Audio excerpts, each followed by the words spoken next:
দর্শক, মধ্যরাতে একটি ব্রেকিং নিউজ নিয়ে হাজির হয়েছি।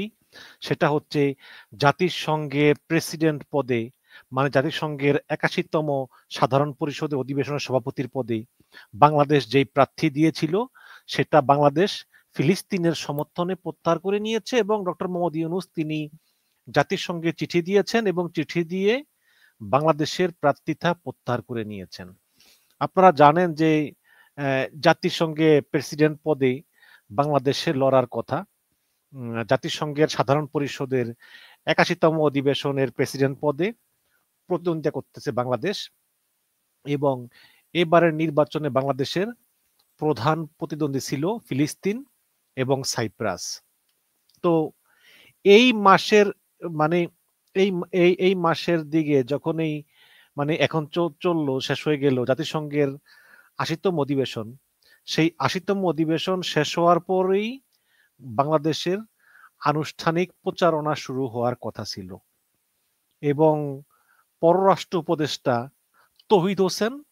তৌহিদ হোসেনকে সভাপতির পদে প্রার্থী করে প্রধান উপদেষ্টা ইউনূস সহ অন্যান্যরা আনুষ্ঠানিক কার্যক্রম এবং প্রচার চালানোর কথা ছিল এবং এই জাতিসংঘের ৮১তম অধিবেশনের সময় বাংলাদেশের পক্ষ থেকে সভাপতি পদে মনোনীত করা হয়েছিল এই অন্তর্বর্তীকালীন সরকারের পররাষ্ট্র উপদেষ্টা মোহাম্মদ তৌহিদ হোসেনকে। কিন্তু অনেকেই ধারণা করতেছিলেন যে ফিলিস্তিনের সঙ্গে বাংলাদেশের যে দীর্ঘ সম্পর্ক, ফিলিস্তিনের সঙ্গে বাংলাদেশের যে অত্যন্ত ভালো সম্পর্ক, এবং আমরা কিন্তু সবসময় ফিলিস্তিনের জনগণের পাশে দাঁড়িয়েছি। জন্মলগ্ন থেকেই বাংলাদেশকে ফিলিস্তিন সমর্থন করে আসতেছে এবং জাতিসংঘে বিভিন্ন ভোটে আমরাও ফিলিস্তিনের পক্ষে অবস্থান করেছি।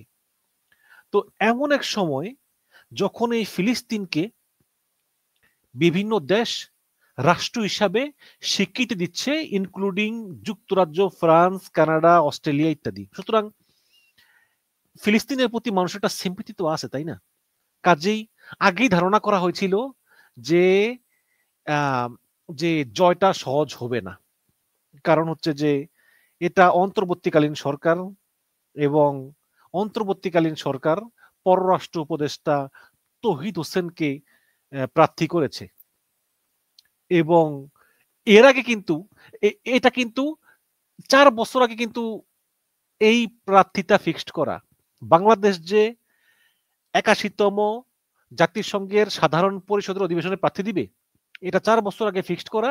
শেখ হাসিনা সিলেক্ট করে গিয়েছিল পররাষ্ট্রমন্ত্রী আব্দুল মোমেনকে, সাবেক পররাষ্ট্রমন্ত্রী যা আলগা মোমেন, আব্দুল মোমেনকে।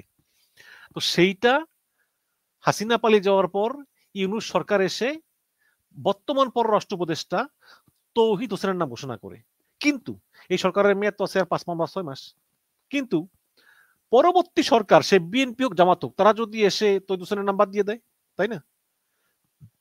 তাছাড়া ফিলিস্তিন একটা স্ট্রং, তাদের প্রতি সিম্পিথি আছে, এজন্য আগেই ধারণা করা হয়েছিল যে এই নির্বাচনে জিতা এত সহজ হবে না এবং অনেকেই বলেছিল তৌহিদ হোসেনকে যে আপনি পদত্যাগ করুন, কারণ আপনি আসলে এই ফিলিস্তিনের বিরুদ্ধে দাঁড়ানো আপনার ঠিক হবে না, কারণ ফিলিস্তিনের প্রতি আমাদের সবার একটা সিম্পিথি আছে। কিন্তু তৌহিদ হোসেন তার নিজের সিদ্ধান্তে অনড় রইলেন। তারপর কি হলো আমি বলি, যে তার আগে একটু বলি যে এই জাতিসংঘে সাধারণত 5টা আঞ্চলিক গ্রুপ থেকে পালাক্রমে প্রেসিডেন্ট হয়। মোট সমস্ত পৃথিবীকে 5টা আঞ্চলিক গ্রুপে ভাগ করে নির্বাচিত হয়। তো এইবার এশিয়া প্যাসিফিক অঞ্চলের পালা। তো এই অঞ্চলে 3টা দেশ প্রার্থী হয়েছে, বাংলাদেশ, ফিলিস্তিন, সাইপ্রাস। এই এবং আমাদের শেষ যে সভাপতি ছিল তিনি হচ্ছেন 1986 সালে জাতিসংঘের 41তম সাধারণ পরিষদের অধিবেশনে আমাদের বাংলাদেশের পক্ষ থেকে তৎকালীন পররাষ্ট্রমন্ত্রী হুমায়ুন রশিদ চৌধুরী তিনি ছিলেন সভাপতি। এর ঠিক 40 বছর পর আবার বাংলাদেশ এই সভাপতি পদে প্রতিদ্বন্দ্বিতা করার কথা আর কি। তো আপনারা জানেন যে ফিলিস্তিন অত্যন্ত শক্তিশালী এবং ফিলিস্তিনের মানে ক্যান্ডিডেট আর কি, ফিলিস্তিনের বিরুদ্ধে চলমান যে ইসরায়েলি আগ্রাসন, এই ইসরায়েলি আগ্রাসনের কারণে ফিলিস্তিনের পক্ষে একটা ব্যাপক সহানুভূতি তৈরি হয়েছে।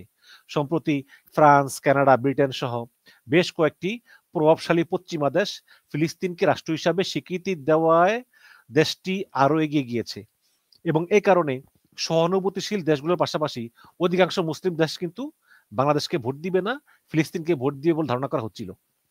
এবং দর্শক ঐতিহাসিকভাবে কিন্তু বাংলাদেশ সবসময় ফিলিস্তিনের পাশে দাঁড়ায়।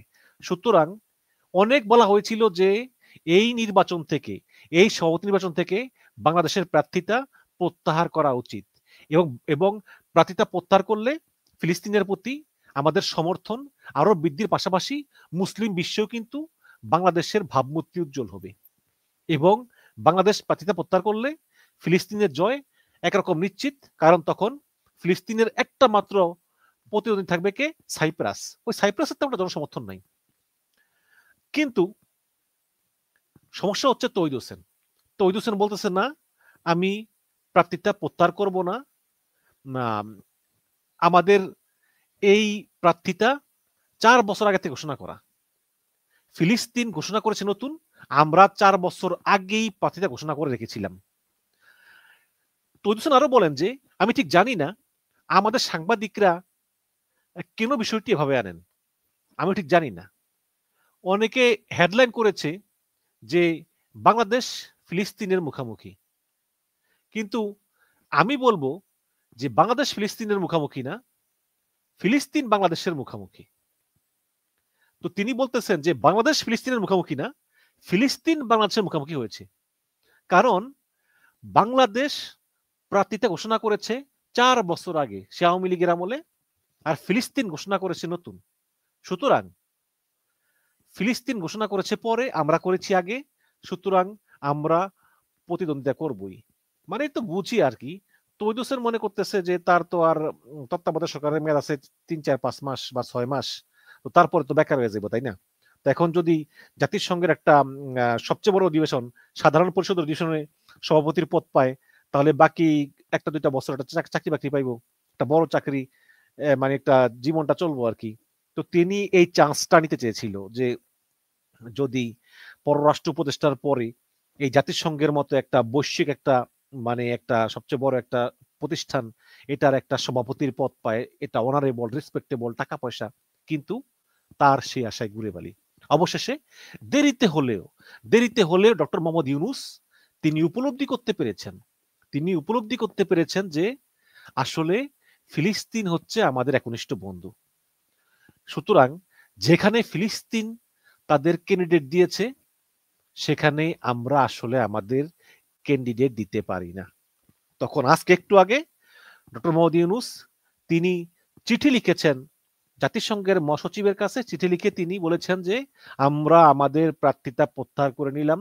ফিলিস্তিনের জনগণের যে আশা আকাঙ্ক্ষা, বাংলাদেশের মানুষের ফিলিস্তিনের প্রতি যে ভালোবাসা, এবং ফিলিস্তিন এই যে যুগ যুগ ধরে ইসরায়েলের যে আগ্রাসন, যে গণহত্যার সম্মুখীন একটি জাতি, সেই ফিলিস্তিনের প্রতি বাংলাদেশের যে ভালোবাসা, বাংলাদেশের প্রতি ফিলিস্তিনের যে ভালোবাসা, সেই পারস্পরিক ভালোবাসাকে শ্রদ্ধা করে আমি বাংলাদেশের ক্যান্ডিডেট প্রত্যাহার করে নিলাম।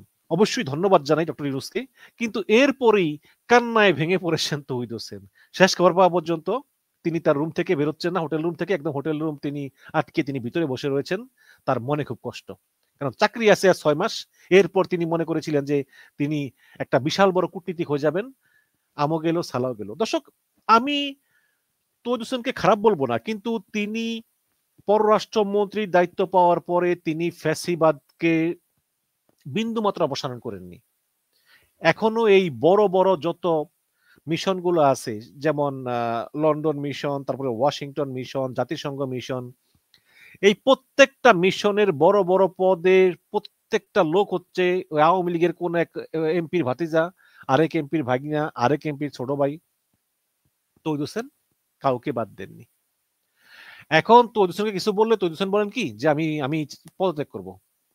যেমন যদি তৌহিদ হোসেনকে বলা হয় যে যে ওই দূতাবাসের তো রাষ্ট্রদূত আওয়ামী লীগের দোসর, তৌহিদ বলে যে না সেই থাকবে। তো যখন বাড়াবাড়ি করে তখন তৌহিদ বলে যে আমি পদত্যাগ করলাম, তখন আবার ইউনূস সাহেব বলেন না না না ঠিক আছে থাকুক। এইভাবে চলতেছে একটা সরকার। আজকে এই যেই নিউ ইয়র্কে গিয়ে আক্তারের গায়ে ডিম মারা হলো, সেখানে এই দূতাবাস বলল দূতাবাসের লোকজন বিএনপিকে বলল ফখরুল সাহেব বের হবেন ৮ নম্বর গেটে। বিএনপি সব লোককে ওদিকে পাঠিয়ে আওয়ামী লীগের লোককে আবার সঠিক নিউজ দিল, বলল যে ফখরুল সাহেবেরা বের হবেন ৪ নম্বর গেট দিয়ে। তখন এই আওয়ামী লীগের লোকেরা এসে মির্জা ফখরুলকে হেনস্থা করলো, আক্তারকে হেনস্থা করলো। তো এই দূতাবাসের লোকগুলো এই কাজগুলো করে। এর আগে সেই লন্ডনে মাহফুজ, তারপরে এই নিউ ইয়র্কে এর আগেও কিন্তু এই মাহফুজের উপর হামলার সম্মুখীন হয়েছিল, বাট হয়নি। তারপরে আসিফ নজরুল সেই সুইজারল্যান্ডে, প্রত্যেকটা জায়গায় জায়গার দূতাবাসগুলোতে জনগণের ট্যাক্সের টাকায় এই ফ্যাসিবাদের দোসরকে বসিয়ে রেখেছে এই তৌহিদ সাহেব। তো এখন আবার সেই তৌহিদ সাহেবের বড় খায়েশ ছিল যে তিনি জাতিসংঘের ৫১তম সাধারণ পরিষদের অধিবেশনের সভাপতিত্ব করবেন, কিন্তু তার সেই আশায় ঘুরে বালি। ডক্টর ইউনূস একদম সঠিক কাজ করেছেন। তিনি ফিলিস্তিনের জনগণের প্রতি সম্মান দেখিয়ে বাংলাদেশের পক্ষ থেকে তিনি সিদ্ধান্ত প্রত্যাহার করে নিয়েছেন। তো অবশ্যই আমরাও খুশি। ফিলিস্তিনের জনগণের প্রতি আমাদের যে সহানুভূতি, দর্শক বাংলাদেশের মানুষ ফিলিস্তিনকে ভালোবাসে, ফিলিস্তিনের মানুষকে ভালোবাসে, এতে তো কোনো সন্দেহ নেই। সুতরাং আমরাও ডক্টর ইউনূসকে ধন্যবাদ দিচ্ছি সিদ্ধান্ত প্রত্যাহার নেওয়ার জন্য, এবং তৌহিদ সাহেবকে বলতেছি যে একটা ঘুমের ওষুধ খেয়ে ঘুমিয়ে যান, কারণ মানুষের জীবনে কিন্তু সবসময় সফলতা আসে না, ব্যর্থতাও আসে, এবং ব্যর্থতাই হচ্ছে সফলতা চাবিকাঠি। ওই যে ইংলিশে আছে না, failure is the pillar of success. এটাই তৌহিদ সাহেবের, এটাই এখন মনে রাখা উচিত। ধন্যবাদ।